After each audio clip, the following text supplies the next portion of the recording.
you can't control it. Like, you don't know what's gonna happen. You can't make it happen, right? Like, I can't make a song happen necessarily, or a good one. So it's like, but it does plant that hope. Like, when you plant a seed, there's a hope, and that's what we all want, right? That's how we get to day day. And like, then when you get that bloom, it's just this reward. But then there's this also, like, it's temporary. Everything's so temporary and fading, you know? And so I feel like the whole overall album references that kind of idea of life, like, through like gardening and through plants and flowers a lot. But it was intentional, but it was kind of like, it just kind of like, once I wrote Purple Irises, it just sort of like happened. Do you know what I'm saying? Like, I kind of got in that zone, like, okay, here I am now. Like, before, it felt like when I started writing, all like back in 2020, I started writing here and there. It's like really hard. You have kids, you know what it is, like trying to find the time to like go back in the studio, like write, da, da, da. And like, I would just find these like guilty, like, oh my God, I just went and I wasted like 5 hours and I didn't write anything. And I could have been like home. Do you know what I'm saying? Like, it's just, it was like, it's hard. It's hard to find the time to be an artist. You know what I mean? But sometimes, at least in my little bubble, taking 5 hours to try to create something and I get nothing, it's when I'm driving home.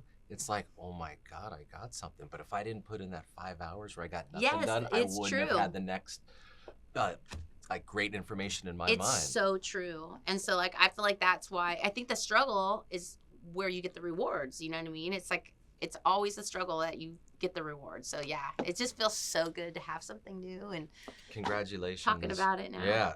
So Blake is on Purple Irises. Are there other collaborations on the album? And how collaborative was the whole process of making it?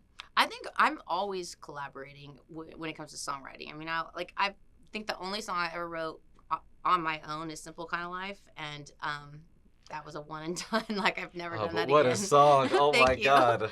I always wish. I remember when I was like, I could barely play guitar, and Yeah. I'm like, I was learning guitar, and I was like playing, and I was like, we were working with Glenn Ballard. Do you remember Yes, Glenn? of course. And yes. I was downstairs, and we were at this house, and the guys were upstairs with Glenn, and I'm like, I wrote the song, and I was like, oh my gosh, I wrote a song, and I like I think I wrote a song, but Glenn had like tuned the guitar to this like certain tuning, because I'm so ignorant, I don't even know it. He's like, try playing around with this tuning. I was like, okay.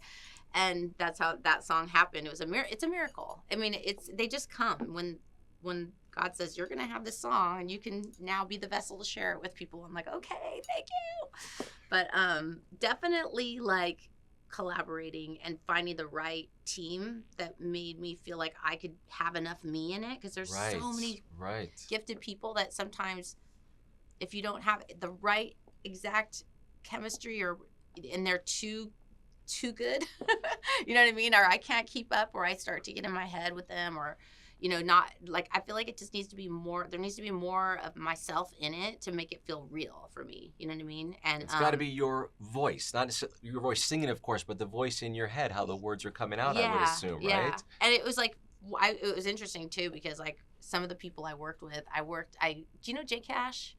Not personally. Yeah, but Jay Cash, so I was talking to Adam Levine, because Adam is a friend of mine from The Voice, and it was like, what kind of like contract did you sign with the devil, because you've got so many hits, like I don't even understand that it could just happen over and over and over and over.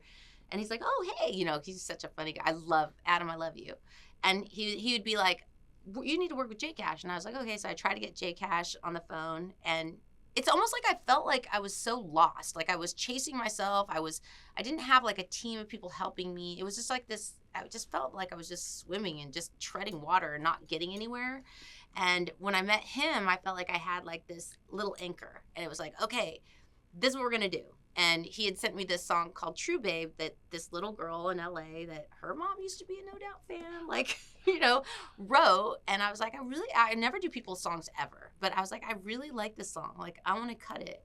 And after that, I was like, well, I should meet this girl. And she was one of the writers that him and his wife represent all these young writers. And so I wrote Purple Irises with her. And it was just, It was like I needed her. Like, she was young and free and like knew everything about me already. And like, I needed that fresh, like, collaboration with somebody that was just hyped, but also gave me enough space in the room that I felt comfortable. And so we did that song. And then once I landed that song, I felt like I knew what the whole album, and then the whole album just kind of happens like that, you know, and then it just kind of so like cool to hear. happened, Yes. you know what I mean? Yeah, of course. How hard is it for you today, at the place we all are in life, to stop tinkering with songs and let them go? Is it super easy or difficult?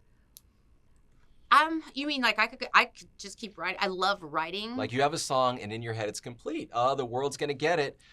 Are you in your head before it's released like, I think I could change it a little bit Well, there? I like you asked about collaboration. I really stay in my lane. Like, even with like No Doubt, I feel like, although push and shove, I probably could have stayed in my lane a little bit more.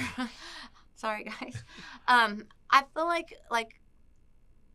feel like, you know, when it comes to like mixing or, you know, this record was made with a bunch of amazing musicians. So after we had done the songwriting part of it, a lot of times I could have taken those songs that and just used those, you know, because you can go in the studio and just come out with a record because the computer is that good and it sounds like real drums or whatever.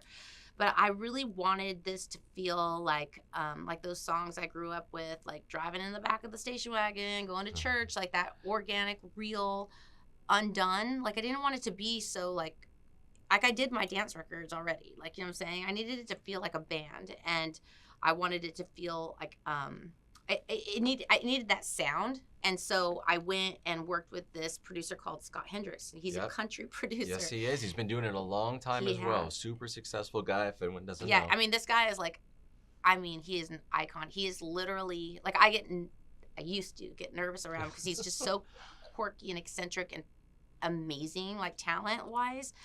Hundreds of number ones. Like, I mean, it's ridiculous. And when you're in the studio with him, he's like, you're like, how do you hear that? He's like a dog. Like, he's like, wait, no. And he's listening to everything. He's just a master. So I'd worked with him with Blake because he does most of Blake's stuff, and got to know him. And I had just like had this dream that he would do my record, which makes no sense because it's like, he's like country. I'm Anaheim. Like what? Like, it's like so weird. Right. But I knew something in me was just saying, you need to ask him. And so I sent him a couple songs, and I remember it was like a holiday weekend, and sitting out there, and he's like, oh my God, Scott just text me back. What are you right? He's like, I can't stop listening to these songs. Nice. And I was like, is this real life? And so, but he couldn't really work with me because he was in a contract.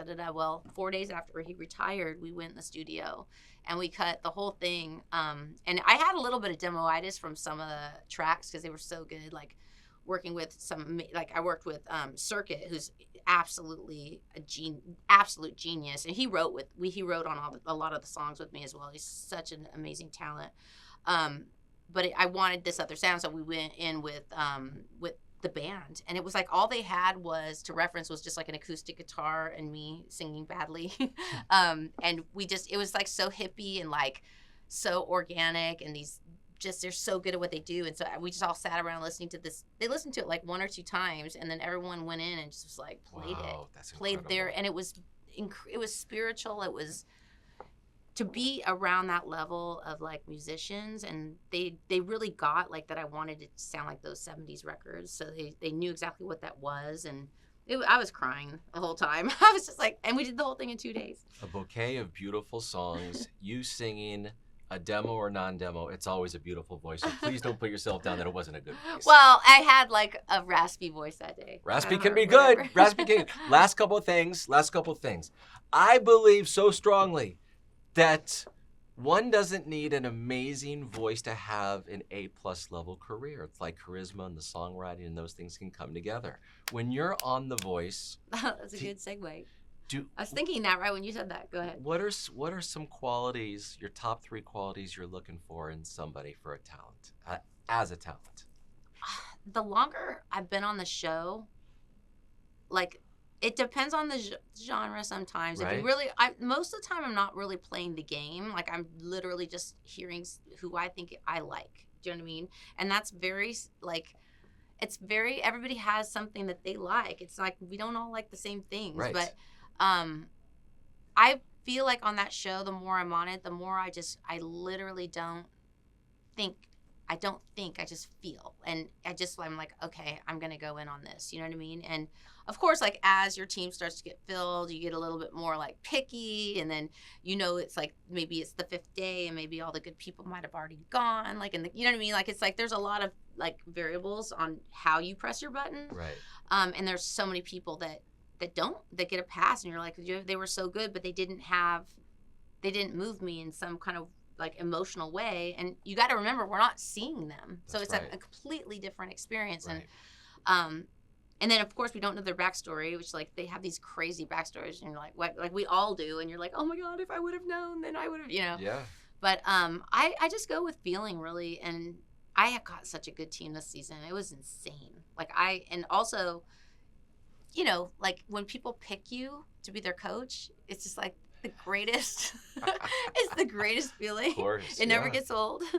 Last thing here, we're coming up on Halloween. I'm a fan of Halloween. Would you rather go on a date, because I have an answer for this, with Mike Myers from Halloween or Freddy Krueger? Oh, that's pretty easy. Mike, you want to hook up? Mike Myers, the character. Yeah. I mean, he's got for me, he's got a jumpsuit on. He's got a great station wagon. Yeah, and I'm saying I'm scared of monsters and that. Yes. Do you watch horror movies around this? No, you don't? No, I don't like them. Really? No. So if Blake is like, hey, I want to watch this, you're like, no, you're on your own? Yes. Okay. I mean, the last one I watched, I can't even remember the name of it, but it was like super scary. And like I feel like Blair Witch Project? It wasn't Blair Witch. Okay. It was more of a new one. It had like priest in it. And it was really? Too scary. Okay. I don't like it. All right, Blake, no scary movies at home, please. Gwen Stefani. Thanks for having me. Congratulations a million times. on everything. You're the sweetest. Thank you. And thanks for all the great tunes and great memories over the years. Thank you. So happy for all your success. Thank you. That's Gwen Stefani, and I'm Stryker. Bouquet. Go listen to it. See you guys later.